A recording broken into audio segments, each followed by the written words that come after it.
been the response to the Well, Antinol? we've been doing some pilot studies with Antinol, and, we see a lot of dogs with arthritis. We see a lot of dogs that, just aren't mobile, and owners report that they're not running and jumping, and they just don't want to hop up and do the things that they normally used to do.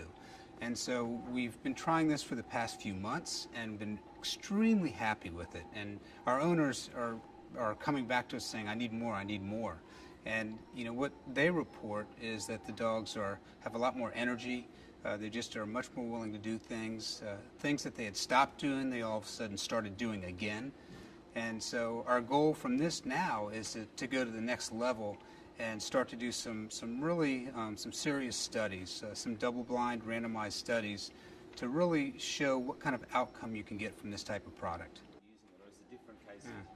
Well, right now we're using Antinol primarily in dogs that have had injuries to their legs and have some arthritis, and that's slowed them down.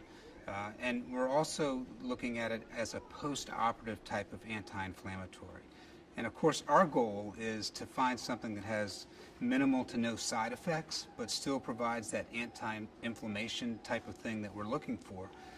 Certainly there's lots of different medications, lots of drugs out there we can use, and they're not going to go away. They're also very, very important. But we're looking for something that we can use in dogs that might not tolerate those drugs, or something that can be used on a long-lasting basis. So maybe we use the stronger drugs initially, but then when you still have the mild inflammation, we can continue with Antinol for the long term. Very necessary, but what are the side effects? Well, there's a lot of different side effects, and a lot of them, as a class of drug, certainly upset the gastrointestinal tract the most. So you'll see loss of appetite is usually the first thing. You can see vomiting and diarrhea. You can see bleeding. They'll bleed into their intestinal tract. This may come out at the other end as a very black, dark stool, black tarry stool. They also have been reported to cause liver damage, cause kidney damage, and they also, it depends on the drug, can inhibit the platelets in bleeding as well. Repair.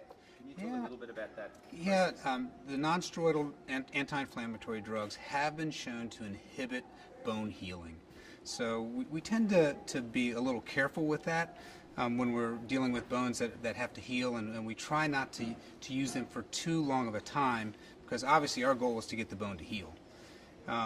But I will add, I think a product like Antinol is an excellent choice to use alongside of non-steroidal anti-inflammatory drugs. And in fact, a recent pilot study actually showed when used in combination with a non-steroidal anti-inflammatory drug, it actually even worked better than alone.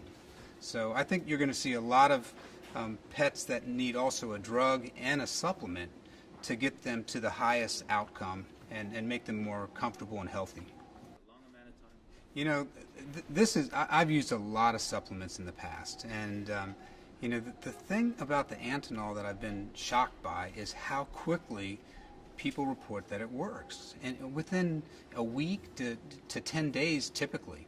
And in the past, it's usually been 1 to 2 months, and certainly the results that we've seen with the Antinol in the short time far exceed what we've seen in the past.